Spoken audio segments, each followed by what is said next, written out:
What's up, guys, and welcome to the weekly Q&A. Real quick before we get started, I need to say thank you to Patrick Pyne, who joined our Patreon at the Jedi Master level this past week, which is insanely generous, so thank you so much, Patrick.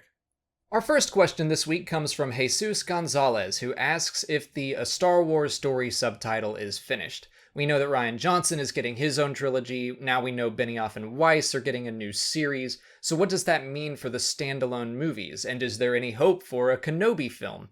I think yes. I don't think that Lucasfilm is going to abandon the Star Wars story idea, because I see those movies as being instrumental in keeping Star Wars fresh and new.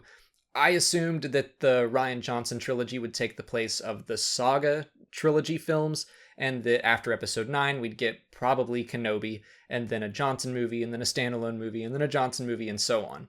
Now we have the Benioff Weiss series thrown in there, and that does cloud things, but I think that we need those anthology-style movies to just explore different genres, explore different ideas. I don't think I would like to see a Johnson trilogy movie and then a Benioff Weiss trilogy or series or what have you movie and then Johnson Weiss like that just seems like it's too condensed. I want to see things spread out a little bit more, you know? I want to see different ideas every other year. That's basically what I'm going for.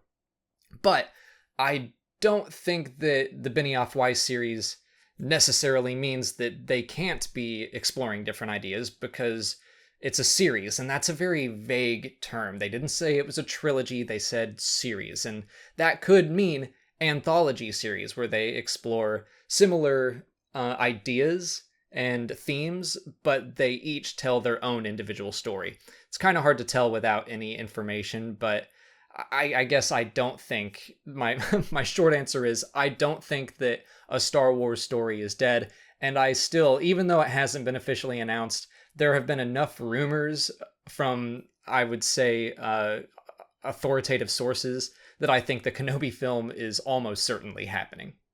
Emily Filianor wants to know what I don't want to see in Solo: A Star Wars Story. First, I agree that I don't want the humor to be self-referential. I want the humor to come from the plot and the characters in that moment. If we start referencing things that happen in the future, that's a problem to me. Like, if someone goes, oh, Han Solo always shoots first, I'll, roll my eyes. I will hate that. It's kind of along the lines of in Indiana Jones and the Temple of Doom.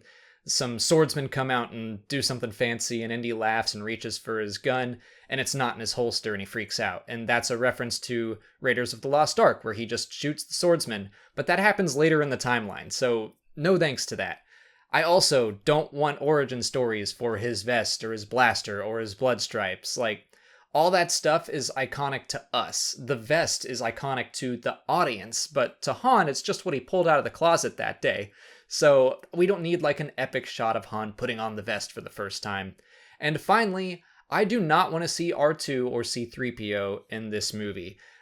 They have appeared in every single Star Wars film, but at some point, that tradition just has to end, and it might as well be Solo. I mean, yes, they were around during that time period, but I don't need to see it.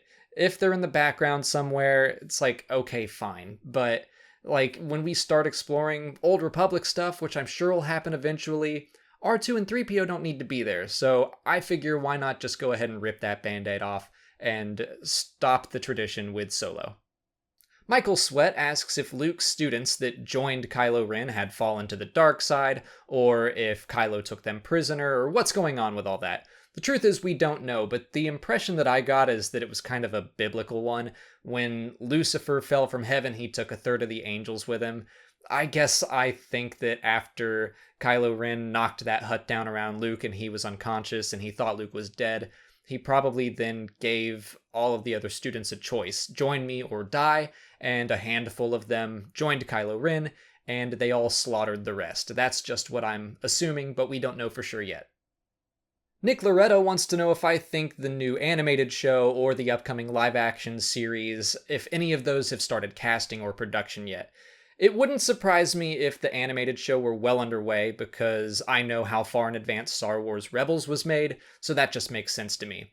I'm gonna guess that the live action show is still in pre-production. They probably have some scripts written, but I don't really know why I get this feeling, but I think that as people start being cast in those roles, I think we'll get announcements. I just feel like we're gonna be better updated with the live action shows than we are the animated, but I don't really know why I think that. I just do. It's just, again, my best guess.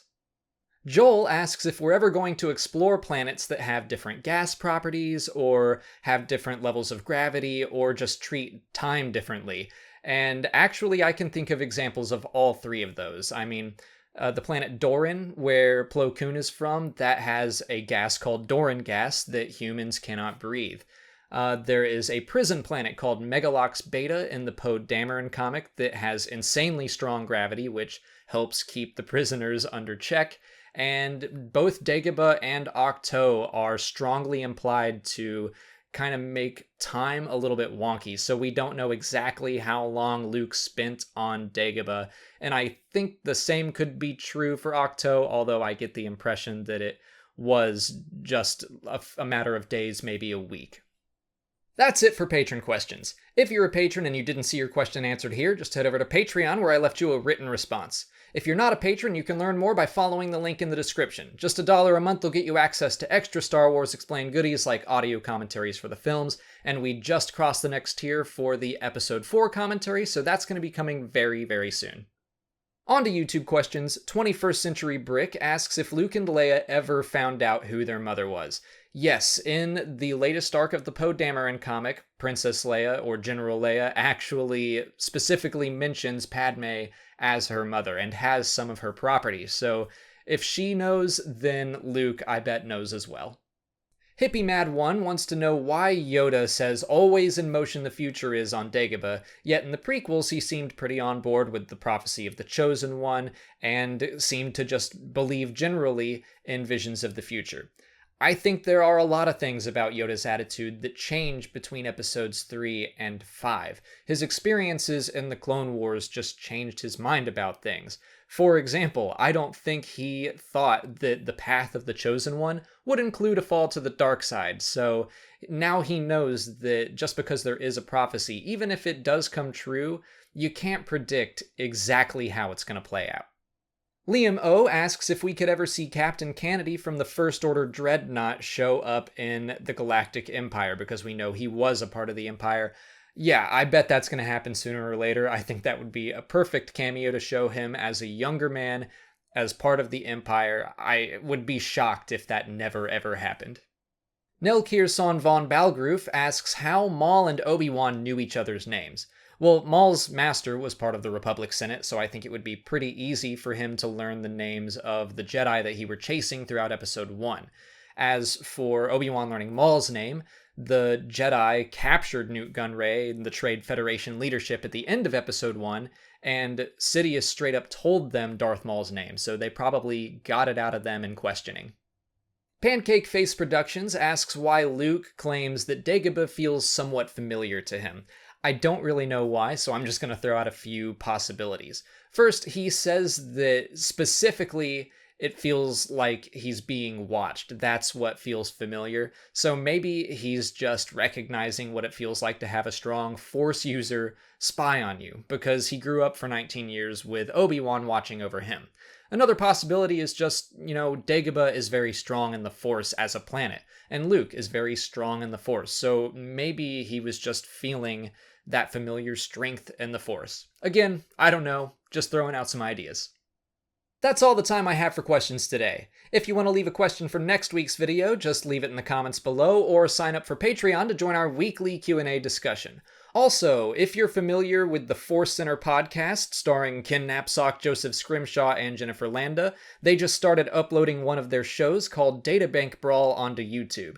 Basically, they take two random characters from the official Star Wars databank and improv what it would look like if they fought.